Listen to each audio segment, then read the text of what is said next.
ओम शांति। व्यक्त से अव्यक्त की ओर चलने वाले सभी राहियों को बहुत बहुत हार्दिक शुभकामनाएं।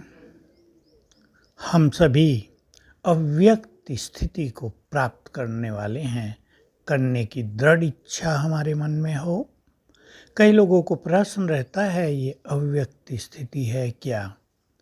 व्यक्त भाव को समाप्त करके आत्मिक स्वरूप में रहना, अपने को देह से न्यारा अनुभव करना, जिससे संसार के आकर्षण समाप्त हो जाते हैं, ईश्वरीय रसों में हम मगन रहने लगते हैं, ये अव्यक्त स्थिति है। जितना हम स्मृतियों में रहते हैं, योग युक्त रहते हैं, वो सब भी अव्यक्त स्थिति है।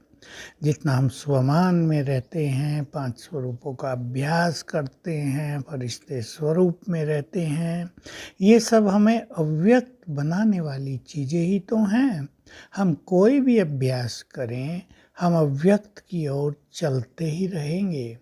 तो सभी भाई बहनें दिल से धुन लगाएं कि मुझे इस वर्ष बनना ही है, क्योंकि अनेक सेवाओं के समाचार सुनकर भी ये आभास हो रहा है कि हम प्रत्यक्षता के काल में प्रवेश कर रहे हैं। बाबा की महान आत्माओं की प्रत्यक्षता होगी तो उसके सत्य ज्ञान की भी प्रत्यक्षता होगी। अभी अभी एक बड़े अच्छे विद्वान और सन्यासी ने बोल ही दिया, भगवान नाम रूप से न्यारा नहीं है और वो सर्वव्यापी भी नहीं है। वो बहुत अच्छे विद्वान हैं। ORC में जो प्रोग्राम हुआ अभी गीता सम्मेलन का, उसमें वो बोल रहे थे। श्रीनगर उत्तराखंड में सन्यासियों ने बहुत अच्छा बोला। लोग समीप आ रहे हैं, अब ज्ञान को समझ रहे हैं। भगवान को जानने से पहले वो ज्ञान को जानेंगे। लोग शिव बाबा शब्द यूज करने लगे हैं, ये बोलने लगे हैं शिव बाबा ज्ञान दे रहे हैं। तो हम समय को समीप लाने वाले हैं और प्रत्यक्षता के समीप भी जा रहे हैं। इसमें हमारी तपस्या अहम भूमिका निभाएगी।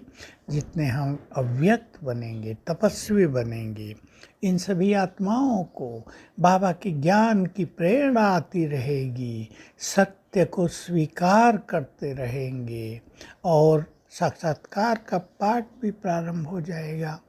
तो हम सब इसके निमित्त बने। मान लो आपसे भाषण करना नहीं भी आता, कोई बात नहीं। आपका संबंध बड़े बड़े लोगों से है नहीं, कोई बात नहीं। लेकिन आपकी योग तपस्या के सुंदर वाइब्रेशंस दूसरों में जागृति लाएंगे। जो देवकुल की आत्माएं हैं, जो कल पहले बाबा से जुड़े थे, चाहे वो महात्मा हों, संत हों, महामंडलेश्वर हों, विद्वतगण हों और धर्मों के लीडर्स हों, कल पहले अनेक आत्माएं बाबा से जुड़ी हैं। सब धर्म पिताएं भी यहीं से ज्ञान लेकर गए थे। भगवान से ही तो सबने ज्ञान की अंजलि ली थी। तो वो पुनः आ जाएंगे हमारे योग के वाइब्रेशन से, उनमें वो जागृति आ जाएगी। इसलिए समय की समीपता को पहचानते हुए, मैं नाजुकता नहीं कह रहा हूँ, समीपता को पहचानते हुए, क्योंकि बाबा का कार्य महान गति से आगे बढ़ रहा है। और ये तो देखो प्रभु प्लानिंग है, नीचे वालों को उसकी प्लानिंग कम समझ में आती है। जो बहुत योग युक्त हैं, जो अपने श्रेष्ठ दिव्य स्वरूप में स्थित रहते हैं, जिनकी बुद्धि दिव्य हो गई है, वो उसके कार्य प्रणाली को समझते हैं कि भगवान स्वयं इस धरा को स्वर्ग बनाने में क्या क्या विधि अपनाते हैं, क्या क्या विधि अपना रहे हैं, वो किन किन को निमित्त बनाएगा हमें पता भी नहीं चलेगा। कोई साधारण आत्मा जो योगी है, कोई बहुत पवित्र आत्मा जो बहुत भोली है, गरीब है, उसके द्वारा बाबा महान कार्य कराएंगे।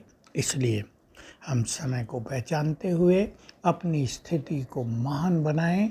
समय तेजी से समीप आ रहा है और हमारे महान कर्तव्य हमारा आह्वान कर रहे हैं, हमारा इंतजार कर रहे हैं।